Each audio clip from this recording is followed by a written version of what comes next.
I consider him the epitome of Zambia. There is no Zambia without KK. I regard him or consider him in the class of Nelson Mandela, Martin Luther King. He's a living legend, I must say. He's a living legend. I have to give it to the old man. He doesn't know, if that's the right term, when to quit.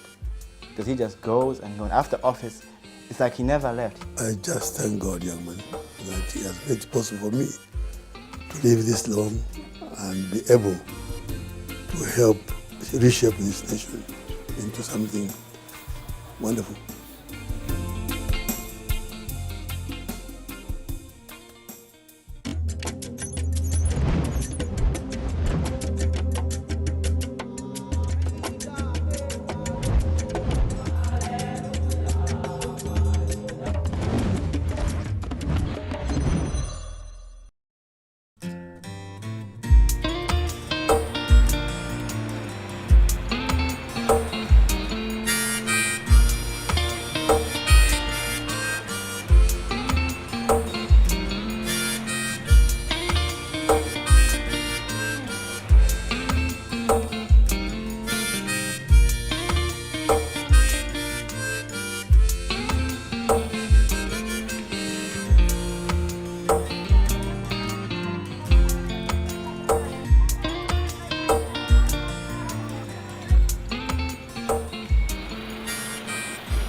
I consider him the epitome of Zambia. Look at what he has done for this country. I think we owe him quite a great deal. That's the person we admire his life. We always would like to be like him.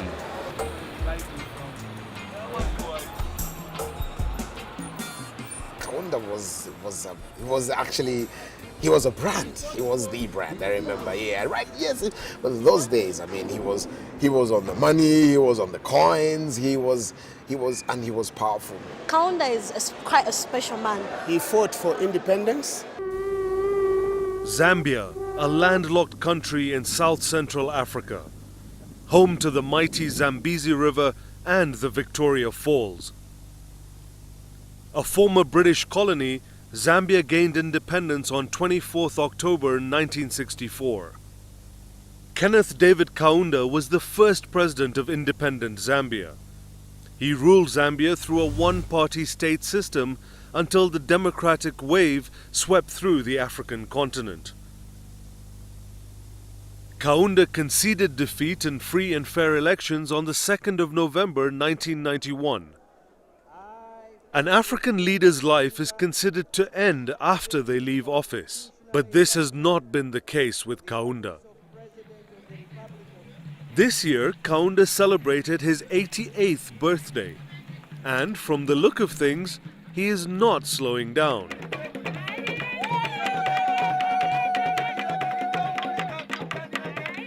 Happy birthday, dear Kenneth. Musician, sportsman, author, and now fashion icon, Kaunda is out and about. What keeps him going? That's what we want to find out. My name is Kenneth Kaunda, first president of Zambia. From a family whose father is a reverend, whose mother is a teacher. It's got like a laughter. It goes, you know, there's so much soul in the grandfather laughter. So innocent and so real. Kaunda is one leader who believed in visiting communities. He would visit an ordinary ward chairman of his party in a township, and all of us would gather. He would visit a market, and everybody would go there. He would visit our schools, and lining up for him was so much fun. Waiting, sometimes you don't even see his face, but you would be sure of seeing his handkerchief. We would be asked to line the roads, and they would give us these nice little Zambian flags, and he would come with his motorcade and he would slow down, take out his handkerchief, you know, with flash his biggest smile, and he would wave at us. I forget I am Kenneth Kaunda's grandson because it's just something that I am. But often it's people that remind me who I am.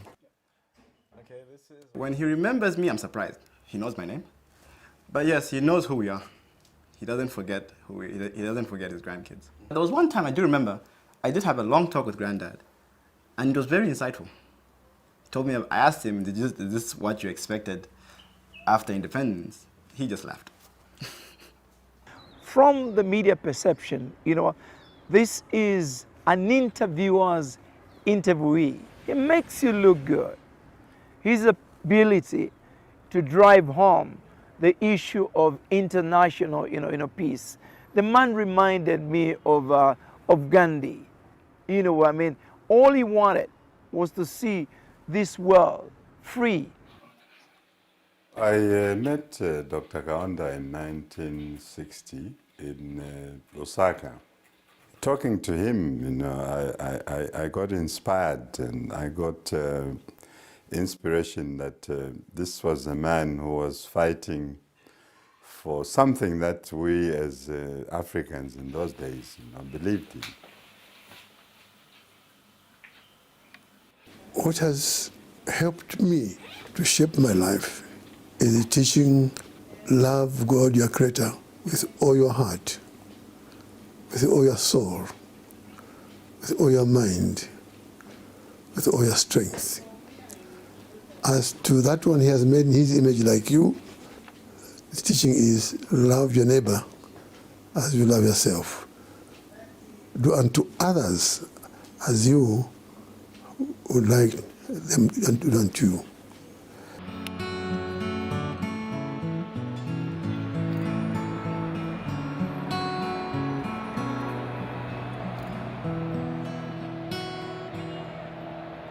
When I got involved in the struggle for independence against British colonialism, I realized we had 73 tribes in my country, Zambia today, Northern Rhodesia in those days.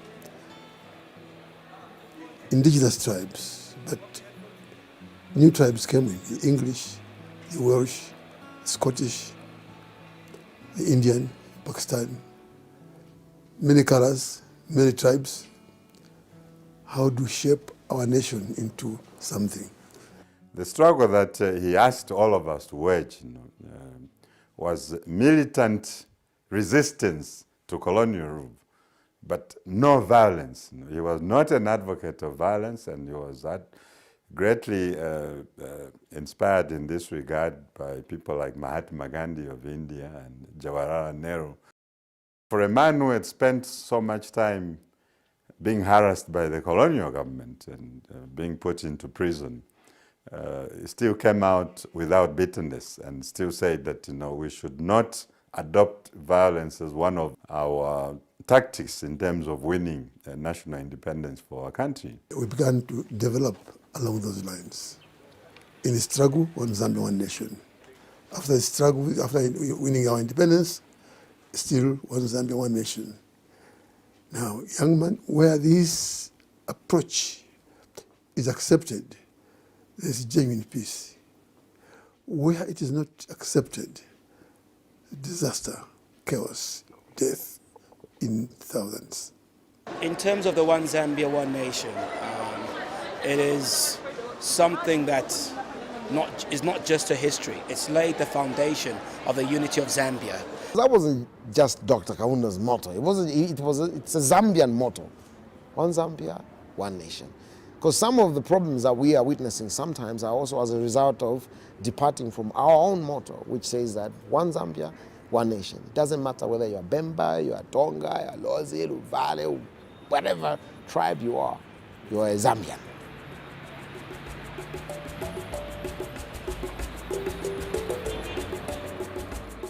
He sacrificed, first of all, his own personal life, the lives of Zambians, and Zambia as a whole, to fight to ensure that the other neighboring countries also attained their political independence.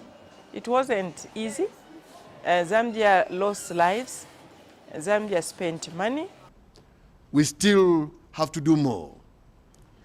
In the PTA sub-region, we have the South African albatross, the abominable, archaic, and morbid system of apartheid that is being perpetuated by the South African racists. Dr. Kaunda's vision at that time was not just that Zambia should be free, but that once Zambia was free, Zambia should also actively participate in the liberation struggle to assist Zambia's neighbors attain national independence. And he made it clear that a union government would support liberation struggles in Mozambique, in Angola, in Southern Rhodesia then, in South Africa against apartheid, in Southwest Africa, as Namibia was then called, in Guinea-Bissau.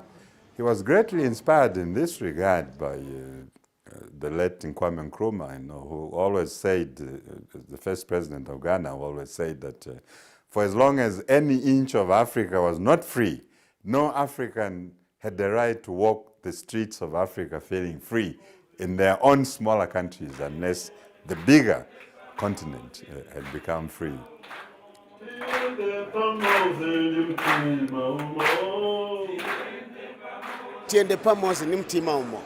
What it means, let us have one heart, one spirit, we work together so that we can develop.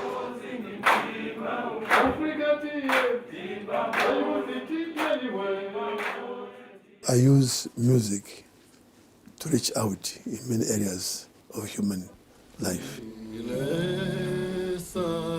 I love my music, and on my guitar I play many hymns.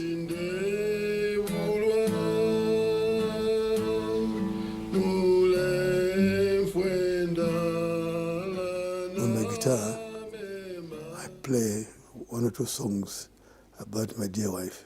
That girl here means a lot. Can I sing for her? I remember the night in your arms, underneath the pagan moon, hiding away on a pillow of palms, as you watched the pagan moon. Every kiss was a sweet pagan prayer. The singer, a lover, he definitely loved his Mama Betty, and he still does, That's amazing if you ask me.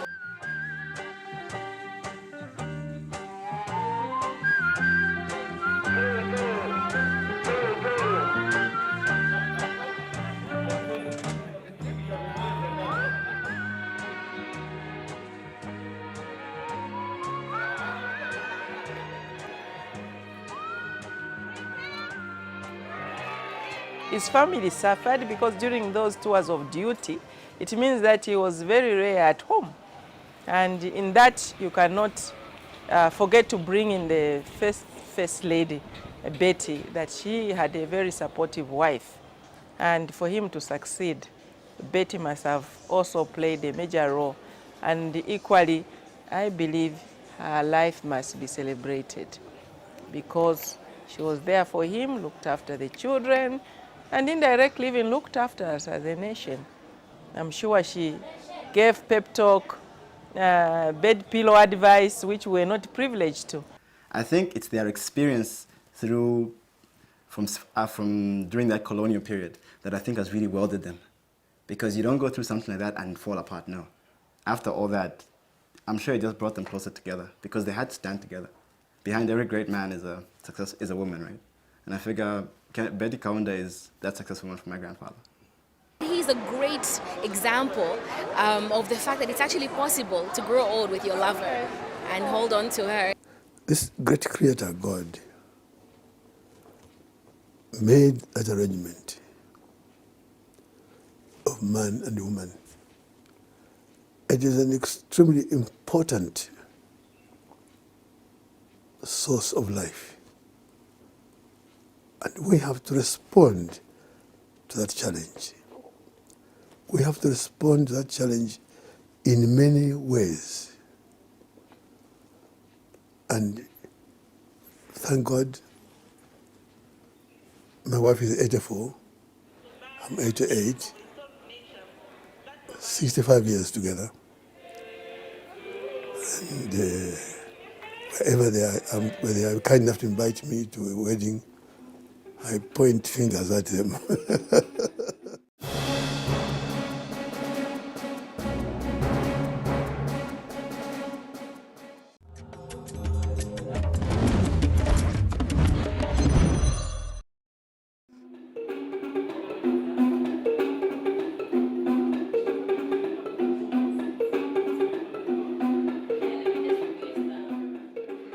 Service to God's children comes first in that respect. I get invited today in various organizations because they believe that they can only invite me if they believe or they see that I will accept what they're doing. And there's something I can do, I'll try and help. If there's nothing I can do, can I look around there somewhere else where can I come and help? If there is a gate that way, I will do that.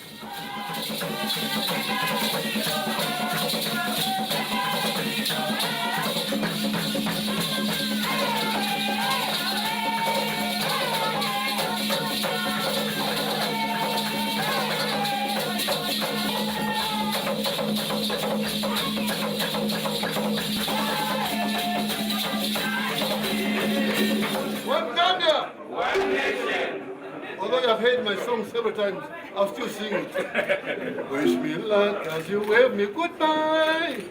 Wish a cheer, not a tear, make it gay. Oh, give me a smile I can keep in my heart for a while, far away. Till we meet once again, you and I. Wish a cheer, not a tear, make it gay. He's had an impact when it comes to, say, behavioral change. He's played a key role, for example, in taking the message out there to the young people about HIV/AIDS. I lost a brilliant son to AIDS. And when he put him rest 2 weeks after that, I thought, as the leader of the nation, I should come out and announce that our son had died of AIDS. As leaders, we had a duty to show that we are fighting this discrimination against this disease. We are fighting AIDS, and not just for children, but the whole fight. Treatment is very important. We have a few clinics here and there, but we don't have enough to cover many parts of this country. We have little work on this in Nigeria. We started little work on this in South Africa.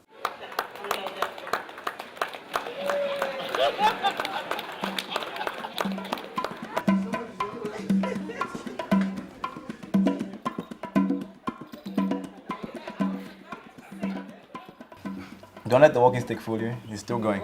I've done events and he's been there, and every time you call upon, and it's a humble honor and pleasure to call upon our founding father, first Republican President, Dr. Kenneth David Kaunda. He comes to the microphone running. Soccer is my game.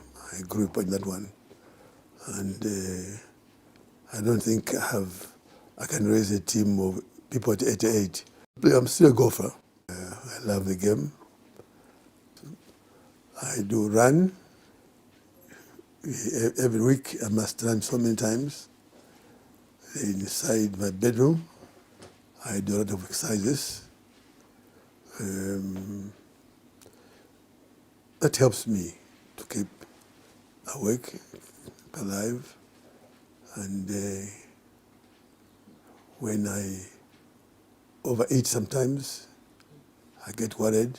Speaking for myself personally, but I know even a lot of people out there are very, very encouraged by Dr. Kaunda's choice of, food. He's a vegetarian. In our struggle, because of racism, even in the business. We were taught, we were forced, rather not taught, we were forced to purchase our requirements through pigeonholes. And we had to fight that. Where even in churches, some areas, there were even churches for whites only. Christian faith. And that type of discrimination made me decide to fight. Add to my mobilization of the people. At the stage 1953, I decided it's not right to continue doing this, eating this meat which I get through the pigeonhole. I will not. So at 53, I stopped taking that. So I've continued now to depend on vegetables, beans and so on. They keep me very fit.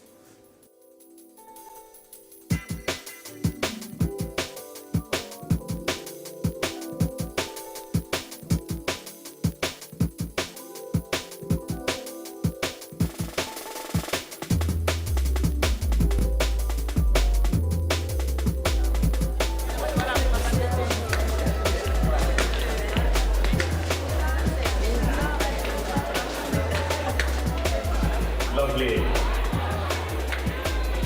Thank you, thank you, thank you.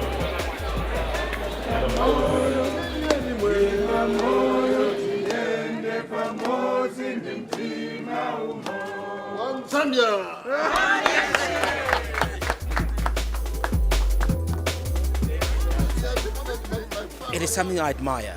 It is something that I would wear, and I'm glad you've mentioned that it is now available. Absolutely. This is like the one that you wear for functions, because always for functions you want to have a dark suit. It's got the barcode with Kenneth Kaunda in it, and it's 180 wool. It's got space where to put the 2 pens. And we also branded the pens for his birthday. Kenneth Kaunda 88 at SBM. One Zambia. This has been a 10-year plan where we thought of what can we do to just bring to basics the things that we would like to do for great people. The last 3 months we had a meeting with his last born daughter, Cheswa. The following day I asked her, can I have his suits? So following day, she brought the suits. I looked at them, I saw the features, I took pictures, sent them to the manufacturer. I traveled to the manufacturer to explain what it is. So they were now making the sample. When one is made into an icon, he's like, he has the Midas touch. Everything he touches will turn to gold. So it doesn't matter whether he's rocking check shirts or shorts, they will turn to gold. And believe me, they will become fashion icons because of who he is and what he has done. People want to wear his stuff. Why? Because it associates themselves with a great part of history. We did modify it so that anybody can wear it. The odd guys, his comrades can wear it. The modern person can wear it. People who wear a T-shirt can wear it. People who want to wear a tie can still wear it. Kaunda is not just a Zambian brand. He actually is an international brand. Wherever you go, you go to Jamaica, go to America, go to Australia, they know that's Kenneth Kaunda. He's an international brand, actually, and he's now becoming a fashion icon. Because if you go to Kenya, they call that suit the Kaunda suit. You remind me of my great late friend and colleague and comrade in our struggle, Julius Kambarage Nyerere. We were meeting one day in, I think it was in Mbeya, I think. We were having a meeting of frontline states. He was dressed in my suit. I was dressing in my suit. And he said, these Kenyan people are very business-minded. And they are conscious. They said, no, but we can't reach Kaunda. And if he finds that we are using his suit in business, he'll sue us. So what we do is, let's call it counter suit. And they call it counter suit, so the count doesn't become angry when he sees it. This is what we are developing for the ladies. So we've ordered one with the black buttons, one with the silver buttons, one short sleeves, one 3/4, and one long sleeves. So I'm sure it will be in the fabric of the Kaunda suit. To have to say, oh, I'm wearing a Kaunda suit. My God, that's one of the greatest men in Africa.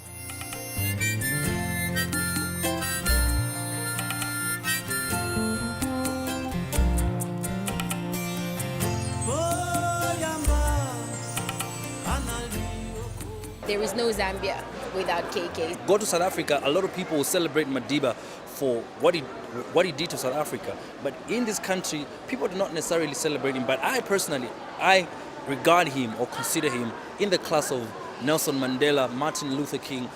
We must take advantage of his existence. He's a living legend, I must say. He's a living legend. By now, we should be talking about a Kaunda library, things like that, which is not there. And we shouldn't say until he dies. We want him to see some of these things. Why don't we build a massive monument, of him? Really? Yes, like what they've done in Sandton for Mandela. I mean, we can build one like that. He's the first president of the sovereign Republic of Zambia. So that when the future generations look upon and say, who is this man with his handkerchief? I suggest they should build it, and it should be, it's a statue will be like, people will be looking, who's this great man? Yeah. Great son of Zambia. I have to give it to the old man. He doesn't know, if that's the right term, when to quit. Because he just goes and goes. After office, it's like he never left. He just keeps on going. It's like someone hasn't told him that you can't do this anymore, you're too old. No, he doesn't know that. He just keeps on serving and serving and serving after office. The story of KK has not been, told at all. The world needs to know the story of KK. The world needs to know that even in troubled times, in troubled worlds, where we are faced with war, where we're faced with anguish, where we are faced with hatred, there's still a man who loves you and me, irrespective of where you come from, irrespective of the color. It is very rare in these times. It's time the world stood up, and give credit to this great man, the son of Africa, son of Zambia, and the son of the world. I just thank God, young man, that he has made it possible for me to live this long and be able to help, through perhaps my mama's help in a way, small way, to help my colleagues who are in office today reshape this nation into something wonderful.